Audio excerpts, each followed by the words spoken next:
Hello and welcome to a brand new episode of the Daily Debate. My name is Ahmed Nader, and tonight we're going to focus on the 33rd Arab Summit that took place in Manama, Bahrain, with the participation of His Excellency President Abdel Fattah al-Sisi, and we will be focusing as well and shedding more light on the important meetings that took place on the sidelines of the Arab Summit, including His Excellency President Abdel Fattah al-Sisi and his counterparts from several Arab countries. And I am honored tonight to be having with me in the studio over the program for the Daily Debate for tonight is Ambassador Jilan Allam, the former Assistant Foreign Minister for International Political Affairs. Thank you very much for being with us tonight. Pleasure to be here. Anytime. The pleasure is all mine.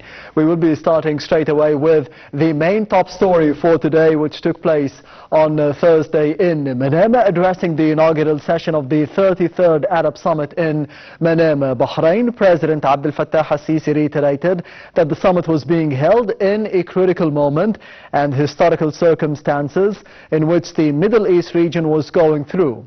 President al-Sisi said that such a moment ranges from the complex challenges and crises in many Arab countries to the brutal Israeli war against the Palestinian people.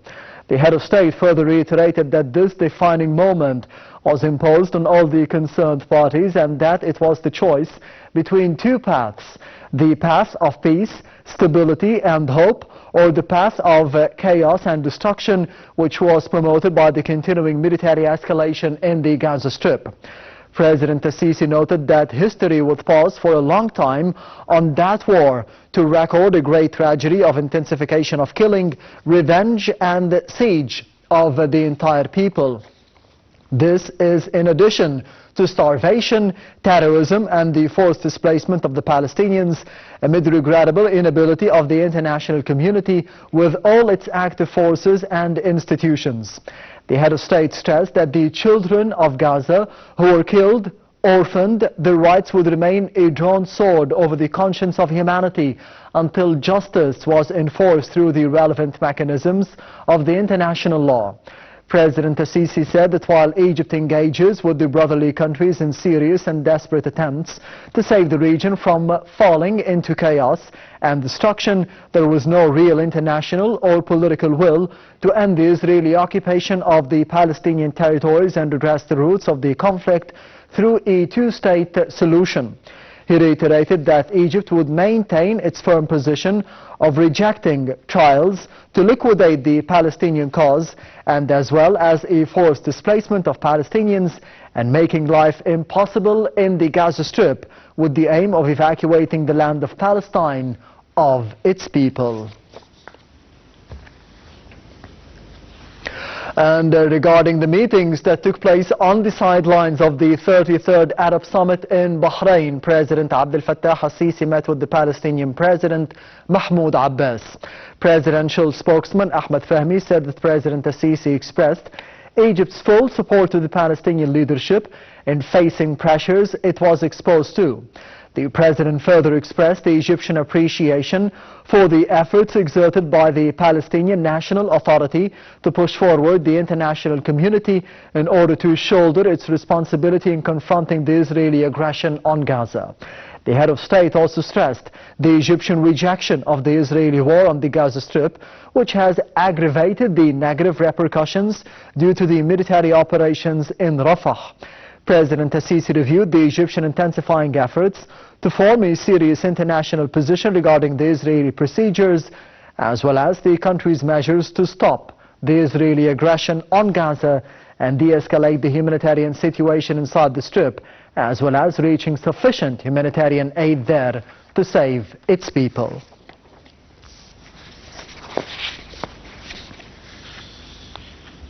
On the sidelines of the same summit, President Abdel Fattah al-Sisi met with the Jordanian monarch King Abdullah II.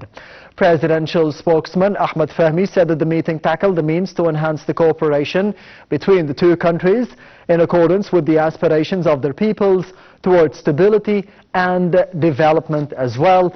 And President Al-Sisi met with the Iraqi counterpart Abdul Latif Rashid on the sidelines of the Arab Summit, as presidential spokesman Ahmed Fahmy said that the two presidents affirmed the satisfaction with the level of relations between the two countries and the developments that they have witnessed in recent years, whether at the bilateral or the tripartite level between Egypt, Iraq and Jordan.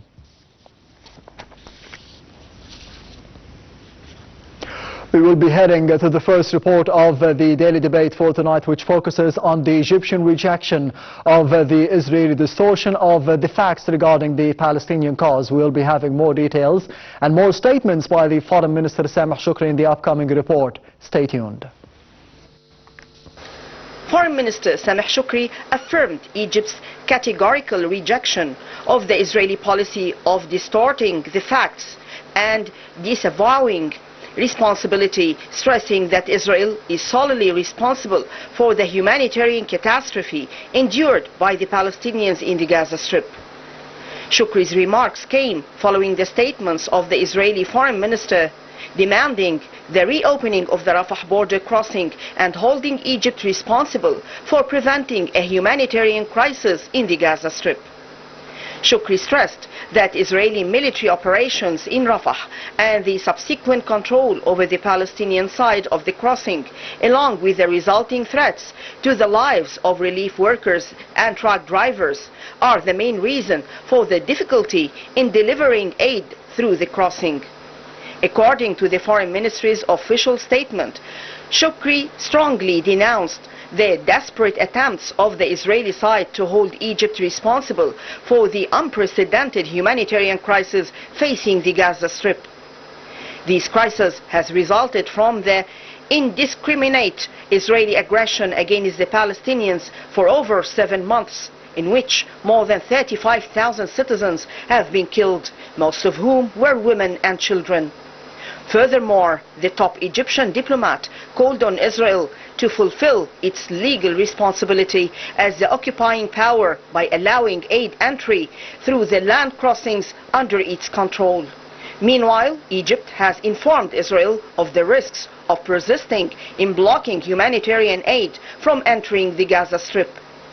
Since the start of the war in October, the Rafah crossing has served as the main pathway for thousands of humanitarian aid trucks delivering life-saving aid from Egypt, other countries and relief agencies. Egypt has also facilitated the evacuation of tens of thousands of dual passport holders, Egyptians and seriously injured individuals from Gaza over the past months. The crossing, captured last week following the Israeli control of the Palestinian side of Rafah, has granted Israel control over the entry and exit of people and goods for the first time since the withdrawal of its soldiers and settlers from the Strip in 2005. Welcome back. You're still watching the Daily Debate, and as I said in the beginning, I'm honored to be having with me over the program for tonight Ambassador Jilan Allam, the former Assistant Foreign Minister for the International Political Affairs. Thank you very much once again for being with us tonight. First of all, how did you read the speech and the statements made by His Excellency President Abdel Fattah al-Sisi at the 33rd Arab Summit in Bahrain? Let me start by saying how we should look at the 33rd Arab Summit in Bahrain. This is the first Arab Summit that is being held in Bahrain for the first time. So it has a special meaning and a special attribution to the Bahraini people and to the Bahraini government. The king of Bahrain was in Egypt in April, and I think that the opportunity that presented itself for the President Al-Sisi to visit Bahrain again is very much in time, and very much addressing the issue at the core of all this hustle that we are facing in the Middle East, and actually basically us. I mean it has turned down and boiled down to become like Egypt versus Israel now. So it couldn't be left to that, and it had to take another level of interest and importance, and this is why we have this summit there, so that the Arab governments, the Arab leadership takes into account and stands by the position that the Arab League should be taking, and also that the international community should be looking at this particular issue and this particular stage of, you mentioned a lot in your presentation. Yes. And so the Palestinians are really facing a fatal future that is going to create so many problems and so much chaos and so many obstacles to any settlement and to any saying. Those who speak about what after, what is the future of all this, yes. I think if the situation is left to progress by itself, I think we will not have that opportunity at all to be able to say what is the future and what is coming up. Yes, during the speech of President Al-Sisi, His Excellency mentioned that we are ahead of two paths. We only have two paths ahead. It's either chaos or peace. Or destruction, actually, he mentioned something very specific and something very important. Yes. The brinkmanship situation, whereby Israel has been pushing the situation further and further and further until it placed itself at the gates of the Rafah area, and then we come to a stalemate, because we will not enter. As a matter of principle, we will have all the aid that is available and that we can potentially make available to the Palestinian people through the Rafah gate, but not through an Israeli-run Rafah gate, or observed or investigated. This was not the understanding. But the Israelis kept putting to brinkmanship all of the situation, and now we are facing a real stalemate. And this is why it's very important, and that there were very high expectations about this summit, that it should take a real stand vis-à-vis the practices, the malpractices actually of Israel vis-à-vis the Palestinians and the situation in the area in general. They are not taking it into consideration, they are not taking into account, they are not taking into account any of the feelings of the Arab population, not only the Palestinians. And I keep actually, personally, I keep asking myself, what is it that the Palestinians ever did to the Israelis that is making them so hateful towards them and willing to go to the last kill? I think they have to review how they feel about the area, about themselves also. And if they want to live in peace in the area, here in the Middle East, then they have to be peaceful. They have to be peace lovers. And I don't see it. Nobody has seen so far. Even in Europe, look what has happened in Europe, in Latin America, in the States. There has been support all over for the Palestinian people. And I think one of the songs, the beautiful songs that came, Live Palestina, I think is going to stay for a very long time to remind people of what's happening, and it has just to come to an end. Yes, and you mentioned that there were expectations regarding the 33rd Arab Summit, and there is also an expectation from the international community to be reacting following the starvation, the killings, the terrorism, and the forced displacement of the Palestinians. How do you see both expectations regarding the Arab leaders during the Arab Summit for today and the international community afterwards? The Arab leaders, I think I've been following all the speeches that have been given, yes. And I think very, very serious, very straight to the point, and very much dedicated to finding a peaceful solution to that situation. Allowing the establishment of a Palestinian state with its capital in Jerusalem. So we have to abide by that. And we have to, I think the international community now, except for the United States, I think, is ready to work in this direction. And this is why the Bahrain declaration, summit declaration, yes, invoked an international peace conference, and it has been received in a very welcoming way, and I think it has become the first proposal that has been coming out of the declaration. Yes, regarding the statements and the speech of His Excellency President Abdel Fattah al-Sisi, he mentioned that the efforts of Egypt are all targeting de-escalation in the Gaza Strip over the past 7 or 8 months, ever since the 7th of October. Yes. Yeah. How do you see the importance of the efforts of Egypt to be de-escalating the situation in Gaza? Actually, I mean, this is what Egypt has been doing for the very few since 1948. I mean, we have been in this situation of being some kind of a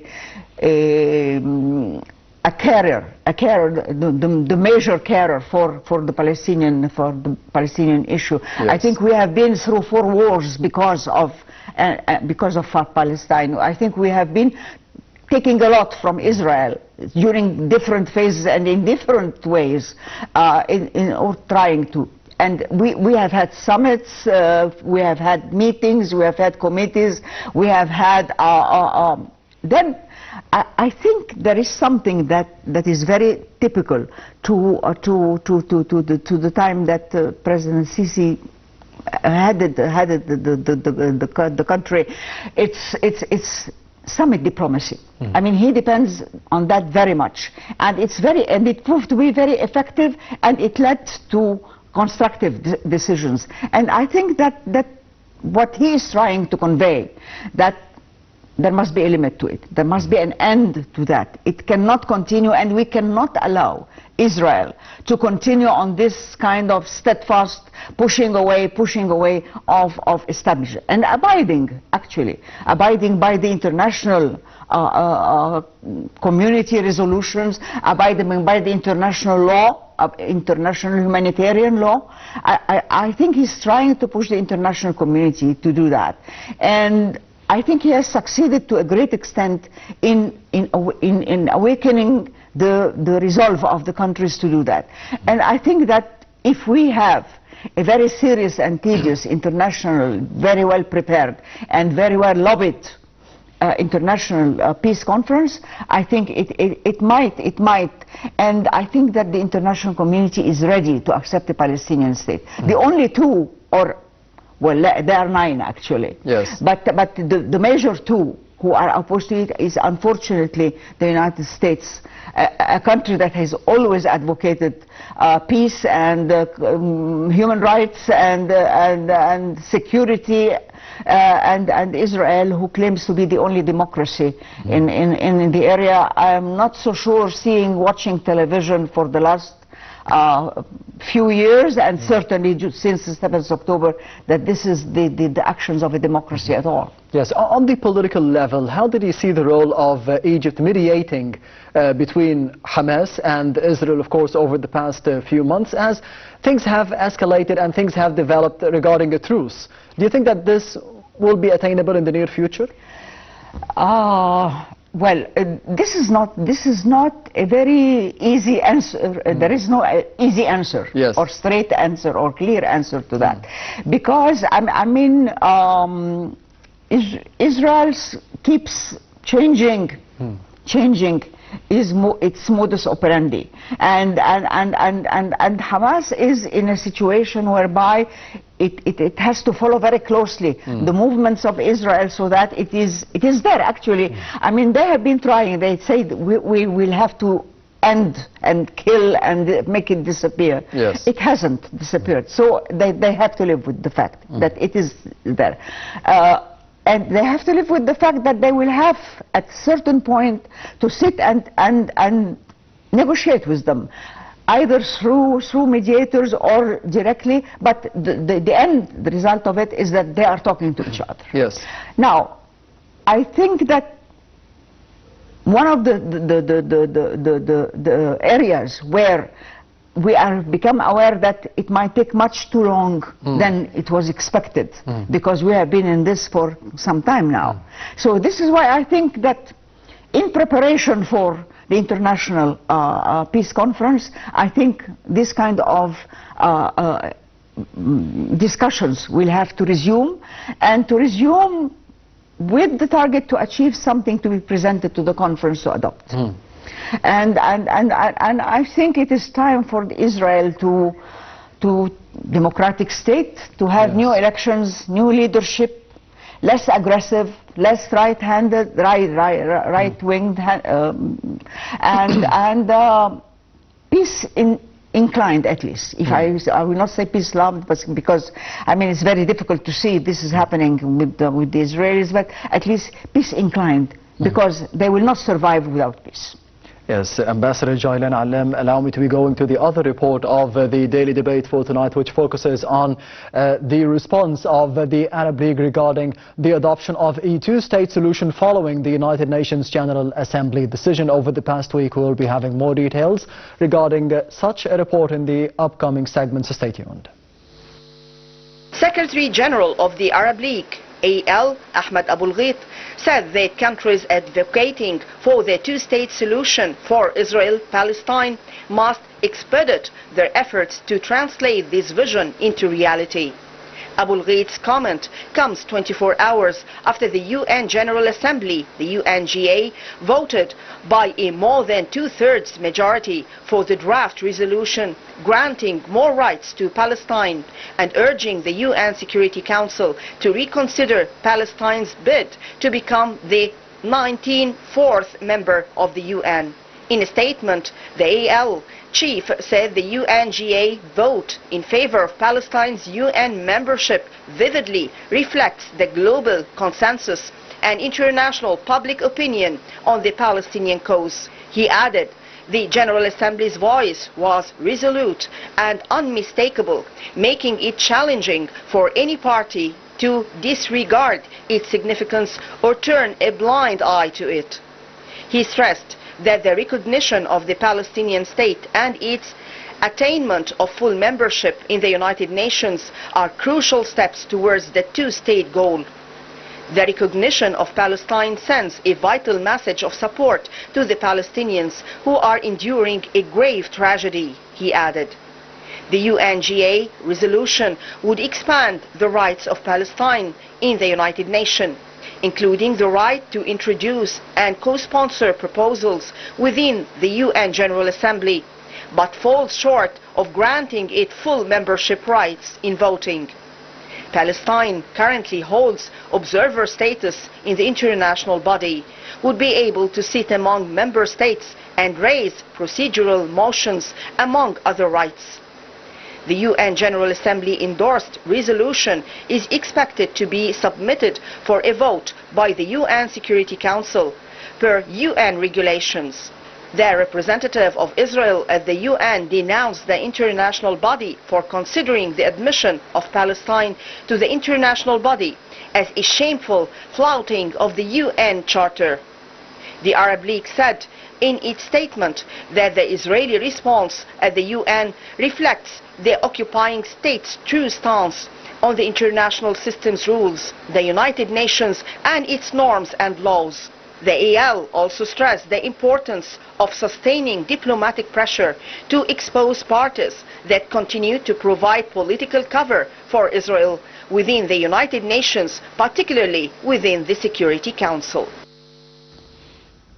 Welcome back. You're still watching the daily debate, and I'm honored to be having with me over the show for tonight is Ambassador Jilan Allam, the former Assistant Foreign Minister for the Political International Affairs. Thank you very much once again for being with us tonight. We have seen over the past report an important decision to be recognizing Palestine at the United Nations General Assembly, and the response of the Arab League and the Arab League Secretary General Ahmed Abul Ghait. How do you see the whole process over the past week? That was a very smart move, actually, because the decision to consider Palestine as a state in the United Nations was presented first to the Security Council, where it was, of course, got vetoed by the United States. Yes. And then, of course, it did not get the required voting and majorities. So the next step was very smart to take and actually very well timed. So they went to the General Assembly. The General Assembly, we need a 2/3 majority to get your resolution passing. Yes. It got 143 votes in favor. That's 3/4. Yes. So, which is much more than the required majority. Yes. And then you had, of course, the vicious 9 voting against. You had 25.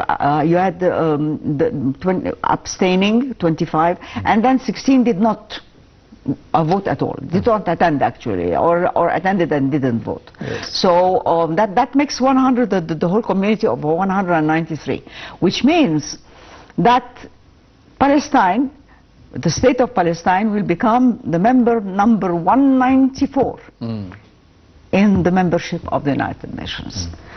A great pride for the Palestinian people, a great win for the Palestinian people, a great win for the international community, because they have been honest and straightforward and going ahead with whatever it is that they wanted to do. So I think this is a big achievement, and we should be very proud of it and be happy of it. How to implement it now? Yes. How Especially to for the implement it two-state now? solution. Yes. Yes. Well, the Secretary General of the United Nations actually, let us remember when he said that the 7th of October didn't come from a vacuum, and reprimand the very indecent reprimand that he got from the Israeli side, be it the permanent representative or the Prime Minister. So, yes. So I think now he has the mandate of the international community to work. So I think he will have, and he was attending he was present at the summit in Bahrain. So I think he will start discussing with the quartet first, and then with the chairmanship of the group, yes, with the Arab League, with the counterparts in the Arab League, with the international community, how to implement, what are the next step to be taken to be implemented. Of course there will be obstacles, but I think at the end of the day we will see Palestine sitting on its chair in the General Assembly Hall. Yes. On the other hand, we have seen attempts by Israel and its allies to be liquidating the Palestinian cause over the past, of course, several years, maybe decades as well, but more specifically and more evidently ever since the 7th of October. How do you see the importance of stopping against this agenda, to be liquidating the Palestinian cause, to be forcing or the forced displacement of the Palestinians from Gaza, from other territories of Palestine as well, to other countries? I think that the main target from readings and from watching the media, I think that the main target for the Israelis is to eliminate the Palestinians altogether, as a race, as a species, as ethnic cleansing, as a ethnic cleansing to the utmost extent possible. Yes. I don't think they will. They have succeeded. I mean, they might think that they have succeeded to a certain extent, but I think the Palestinians are survivors, and we have seen that nobody else, after all this destruction and rampage that have been going through in Gaza and the West Bank, that the Palestinians have been standing up. I mean, this is very inhuman. Yes. Position where they are. I mean, we cannot look. I mean, what is it more painful for a mother to see their children and her house bombed? I mean, how can anybody take that? Yes. Children looking at their parent, losing their parent, getting lost. I mean, you have a whole. If I consider Gaza, you have a whole sector of the Palestinian state, all rubbles. So but they have sustained and they have stayed, and I think they will be able to overcome research and studies say, well, they need something like 25 billion and $1 billion and something like 30 years to do it. But I mean, we have been in this saga for the last 76 years, and to put 30 more years to it, I don't think it's an impossible task. It's an honorable task. It's a task that has to be done. And I think it will be done. And the Israelis have to be ready to accept that and to live with it. So better live with it in honor and grace rather than in animosity and disgrace. Yes, on the sidelines of the 33rd Arab Summit, we have seen an important meeting between His Excellency President Abdel Fattah al-Sisi and the Palestinian counterpart Mahmoud Abbas. Well, how do you see the importance of such a meeting in terms of giving more support, political support, to the Palestinian president and the Palestinian cause? It couldn't be more. President Sisi is showing the world, not only the Arab or the Arab world, but showing the world that we are the real supporters of the Palestinian people. I mean, we are the closest neighbors that could ever be, and we are going to continue that through history. So I think, and the case itself, the cause itself, it is. I think you and I and everybody believes that there is a right and that there is a right to be restored, and this is the direction in which we are working, and we are trying to amass with us the international community. The Arab world is there for us all the time, but the international community. And if 143 members of the international community have voted a few days back for a Palestinian state, I think this shows where the world is heading and how he's looking at that issue. So it is happening, but it will take the course of time to prepare for it. And you mentioned a very important topic. What's next for the Palestinian cause? What's next in terms of the mediation efforts and the humanitarian aid and the political solutions for Hamas, for Israel, for the aggression that is taking place against the Palestinians in Gaza? Actually, what next is the major issue. Yes. I mean, now we have started getting back what is ours, but how to do it and what to do it and where to do it, where to start. Where to start, what to do first, what is of the utmost importance. I think the Palestinian people will have to talk to each other about it.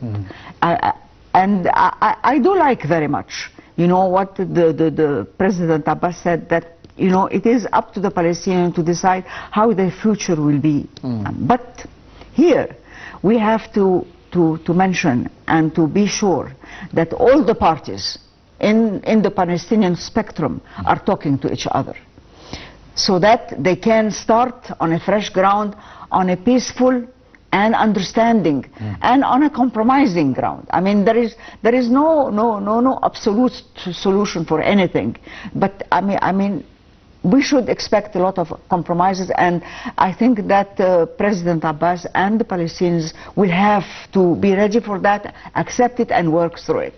Yes, Ambassador Jilan, Allam, of course, the whole Arab Summit, the whole Arab world is dominated by the Palestinian cause and what is going on in Palestine, in Gaza, and then in Rafah as well. But we also have several important issues in the Arab world, like Sudan, for example. Do you think that this has taken the spotlight out of Sudan, for example, and we need solutions for such an important topic as well? We have Sudan, we have Libya, we have Somalia, we have Bab el-Mandab. I mean, we have plenty of conflicts going on. I don't think that there is any other area in the world that has so many internal conflicts and intra-conflicts between its country. And certainly, they are losing momentum and the heat of the importance of the problem, be it Sudan, be it Libya, be it whoever. I mean, people there will have to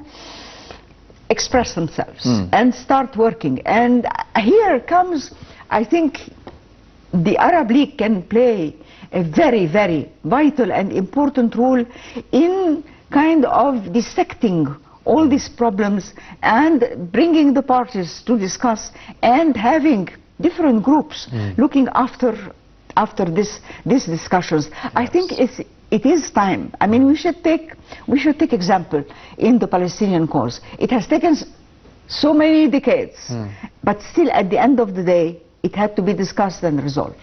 And I think that the parties, because the intra conflicts in the Arab world, or the inter conflicts in the Arab world, are solvable. They are between people who were talking to each other but can't talk to each other anymore. Or because some parties have an interest in interfering in the affairs of the Arab world and bringing chaos to it. And we should be smarter than that and attend to this problem and discuss them. And I love to see a very, very active role for the Arab League. It has a great opportunity, and I think they are the sole saviors of these issues at all. Yes, hopefully in the future we could be seeing the role of the Arab League more evident in these conflicts. Ambassador Jilan Allam, the former Assistant Foreign Minister for the International Political Affairs. Thank you very much. Anytime. Thank you very much for being with us tonight, Ambassador Jilan Allam, on the Daily Debate. Thank you very much. Pleasure being with you. The pleasure is all mine. And this brings us to the end of the Daily Debate for tonight. Thank you for watching, and goodbye.